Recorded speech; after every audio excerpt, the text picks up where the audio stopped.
Assalamualaikum warahmatullahi wabarakatuh. Baik, di sini saya akan menjelaskan teori mengenai praktikum isolasi dan inokulasi. Pertama, kita harus mengerti apa itu pengertian dari inokulasi dan isolasi. Inokulasi merupakan kegiatan pemindahan mikroorganisme baik berupa bakteri maupun jamur dari tempat atau sumber asalnya ke medium baru yang telah dibuat dengan tingkat ketelitian yang sangat tinggi dan aseptis. Maksud di sini ialah ketelitian yang tinggi, di mana kita sebelum melakukan praktikum, alat yang kita gunakan kita sterilisasikan terlebih dahulu dengan prosedur yang sudah ditetapkan. Dan aseptis di sini yaitu perlakuan sebelum septis atau sebelum steril, oke? Dan isolasi merupakan suatu proses pengambilan bakteri dari medium atau dari lingkungan asalnya lalu menumbuhkannya di medium buatan sehingga diperoleh biakan murni. Yang dimaksud biakan murni ialah biakan yang terdiri dari satu spesies bakteri yang ditimbulkan dalam medium buatan. Oke, kita ulangi lagi. Inokulasi, di mana kita itu prinsip dari inokulasi ini, kita itu tidak membuat satu bakteri yang baru, namun kita hanya memindahkan dari satu tempat asalnya atau tempat lamanya ke tempat barunya tanpa mengganggu secara psikologis dari si bakteri tersebut. Kita hanya memindahkan. Jika isolasi ini kita itu membiakkan, di mana kita itu mengambil dari suatu lingkungan atau alam atau tempat asalnya dan kita biakkan di medium buatan yang kita buat. Nah, di sini di isolasi ini kita itu mendapat suatu biakan itu yang bersifat satu spesies. Baik, di sini saya akan menjelaskan apa-apa saja misalnya contoh yang akan kita isolasi.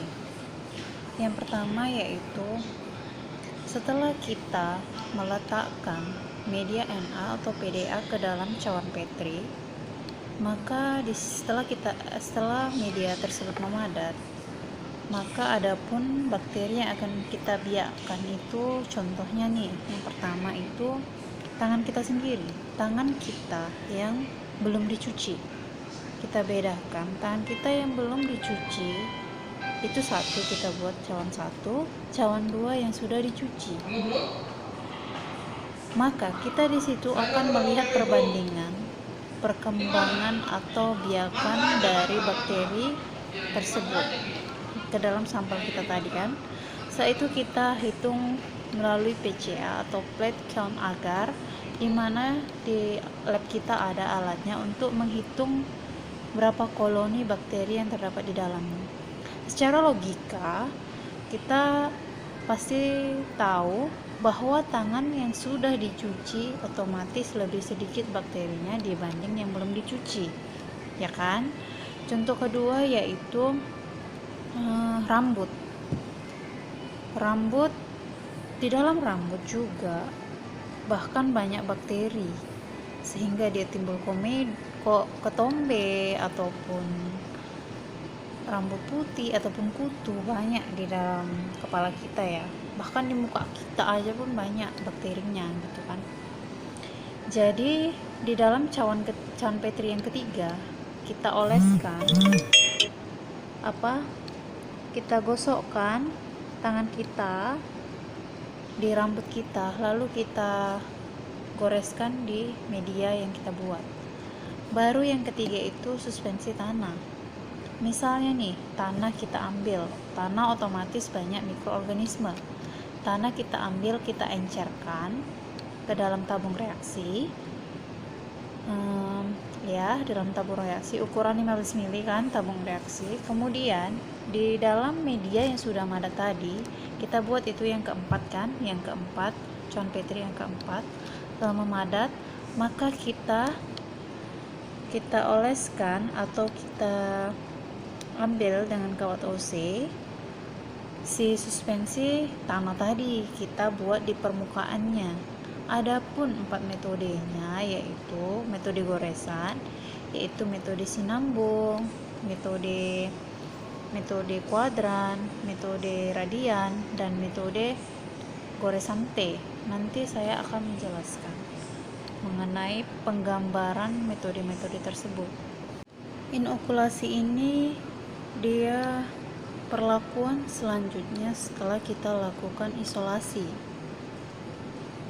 Maksudnya di sini ialah setelah sudah kita lakukan pemindahan ke dalam medium Na yang kita buat dari alam tadi, otomatis di situ sudah tumbuh yang namanya bakteri yang spesifik.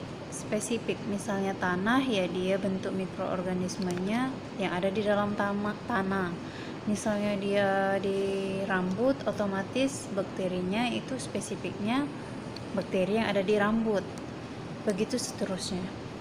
Dan inokulasi ini kita hanya memindahkan dari medium lama ke medium baru. Nah, itu dia ada 3 cara, metode cawan tuang, cawan sebar, dan cawan gores. Itu metodenya ada 3 cara, dan saya jelaskan. Dan 3 cara tersebut itu saya bilang tadi, dia hanya memindahkan yang namanya tempat lama ke tempat yang baru. Oke? Tempat lama ke tempat yang baru dengan menggunakan kawat OC. Nanti di cawan Petri tersebut terdapat kumpulan bakteri yang dia jarang-jarang, ada yang dia koloninya banyak. Maka dari kawat OC itu kita mengambilnya dengan kawat OC, lalu kita pindahkan. Arti inokulasi tadi pindahkan ke cawan Petri yang baru untuk pembiakannya. Oke. Dan selanjutnya untuk suhu inokulasi itu biasanya 37 derajat Celcius dan ditaruh di alat inkubasi atau inkubator, yaitu 24 jam sampai 48 jam atau 1 sampai 2 hari dengan metode cawan Petri dibuat terbalik.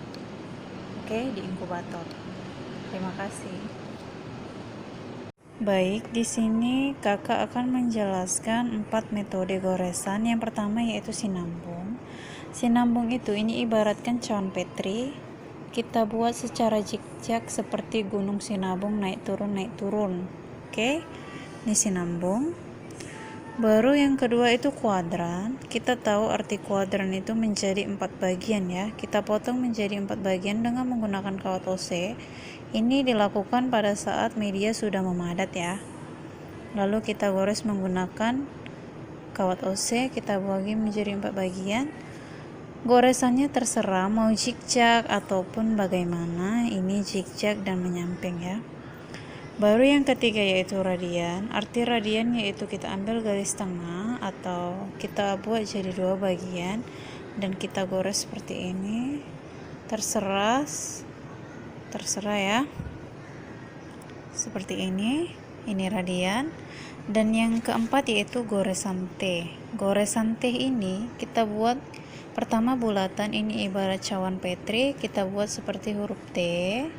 Seperti ini. Seperti huruf T atau menjadi 3 bagian ini namanya ya. Baru kita buat seperti ini atau seperti ini, terserah ya untuk goresannya. Itulah teknik goresan yang biasa digunakan dan dilakukan dalam praktikum mikrobiologi. Setelah kita tahu mengenai pengertian ataupun maksud dari isolasi dan inokulasi, maka di sini saya akan menjelaskan tujuan isolasi tersebut. Tujuan isolasi adalah untuk memperlihatkan keanekaragaman mikroorganisme dalam lingkungan di sekitar kita. Itu adalah tujuan utama mengapa kita melakukan isolasi. Baru yang kedua yaitu tujuan dari kita melakukan inokulasi. Tujuan inokulasi adalah untuk menghindari kontaminasi, yaitu masuknya mikroorganisme yang tidak kita inginkan ke dalam medium yang kita buat.